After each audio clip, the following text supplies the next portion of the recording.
I'm John Miglosh for the WDMA and the International Society for Strategic Marketing. There's my intro music. Well, I want to kick it off with a little commercial, which I really like. This is a Christmas classic, and here we go.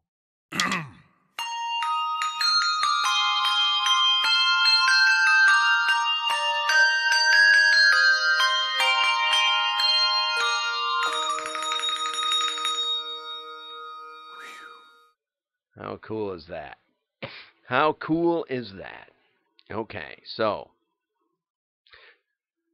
they've updated that with a little more interaction, social media. You can write them, but that particular version only had 32 views, sadly. I have videos with way more views than that, which just shows you what social media is worth. And bringing us to social media, I ran across this morning from yesterday. Who's using multi-touch attribution? How many companies are using attribution models? 85%.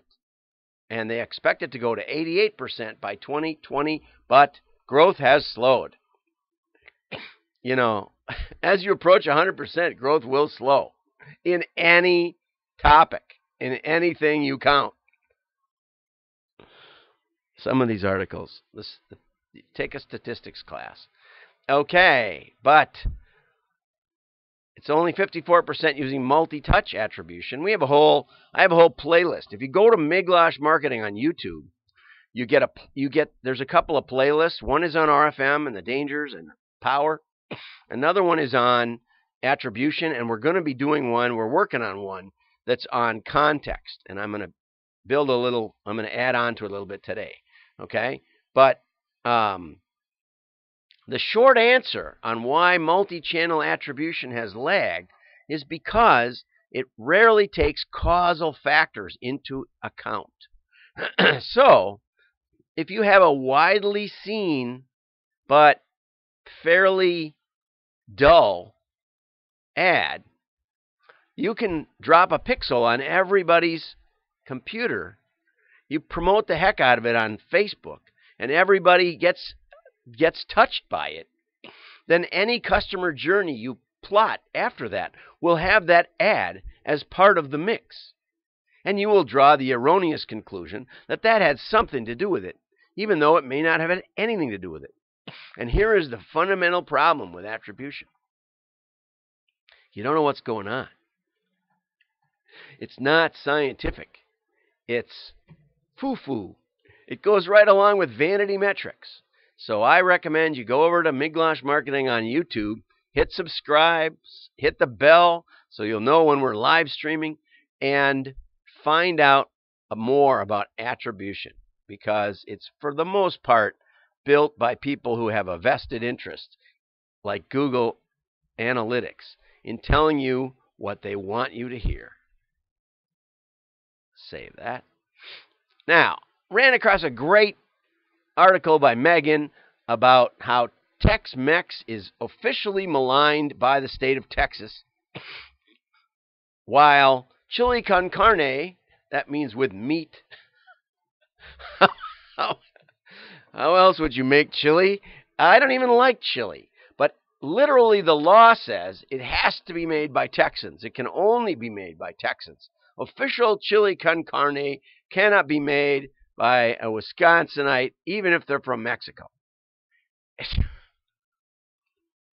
And the reason I run into articles that you just will never spot on your own. I don't know why. I just run across these things. Texas Monthly says the official Texas food should be barbecue briskets, which I am way in favor of over chili. Now, my sister-in-law, who's actually born and raised in Texas, but Italian, which is like the perfect mix in cooking, if you ask me, she makes a wonderful chili, but she doesn't put any beans in it. She puts mushrooms in it. Go figure. That cannot be authentic, but it is great. I really like it. So, chili, brisket, this article goes on to say that those people ignore the ethnicity of chili and of brisket. They are white folks who don't know much about Texas cuisine, but it's time Tex-Mex got its due. And then it goes on and talks about how unhealthy amounts of alcohol and cheese-covered unartful stuff is what Tex-Mex is thought of by food critics. But I like Tex-Mex. It's just got enough heat for me and lots of cheese. I'm from Wisconsin. What's the official food of Wisconsin? Cheese, beer, and brandy. I found out Saturday I went to a distillery in Wisconsin, a bourbon distillery, and they told me that Wisconsin consumes 85% of Corabelle brandy's production.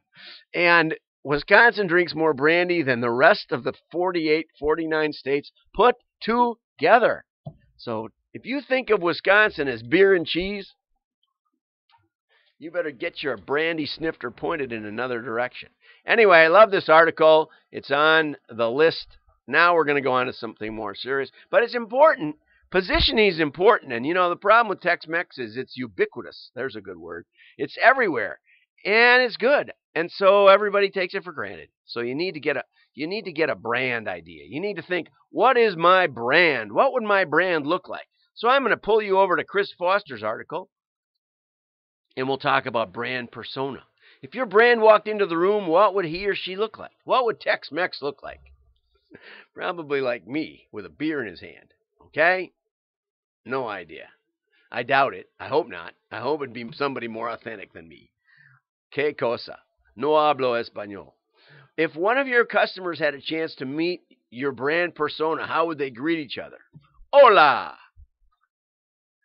I don't know. I think this is a bunch of baloney myself. And I'll share. We'll go right on. I worked on this with a company, and we spent days in a room talking about if your brand was a sports team, what would it be? I really wanted the America's Cup sailboat racers. I showed them videos of the America's Cup, and these guys, killing themselves and they're wearing oxygen tanks not to die. And one guy did die, and they're going 50 miles an hour in a sailboat. Whoo! They didn't buy into it. I forget the team they picked. Anyway, so you don't get your way in these conversations anyway.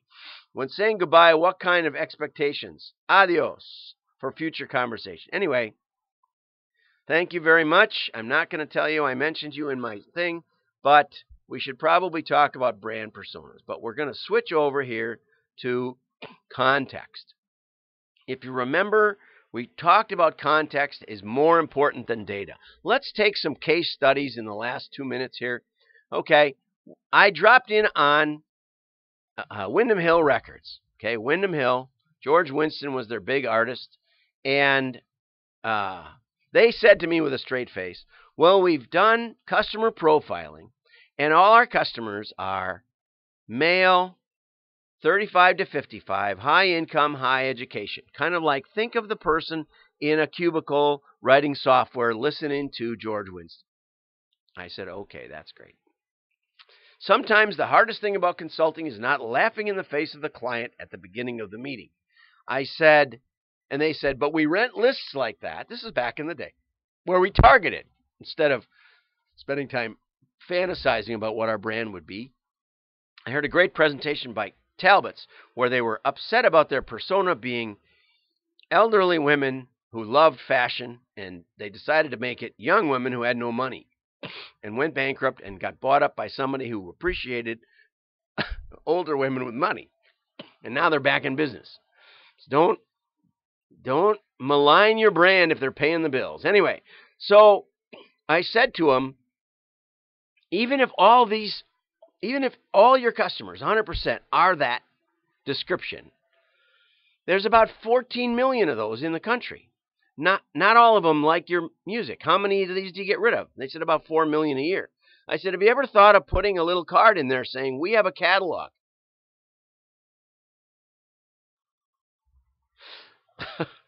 So, within 6 months, we'd raised 600,000 new names of people who wanted to see their catalog and got 90,000 new customers. And Windham Hill promptly contacted BMG, I guess it is, the record company, and sold out for $17 million. I got $5 grand. So if you want some really good insight, remember context is more important than data. They had data, they had brand persona, they had attribution, and yet they didn't have customers. Let's get some customers and quit fantasizing about silly stuff. Like and share. Share this with your friends. You can go to YouTube, get it individually wrapped, shortened up, and send a link.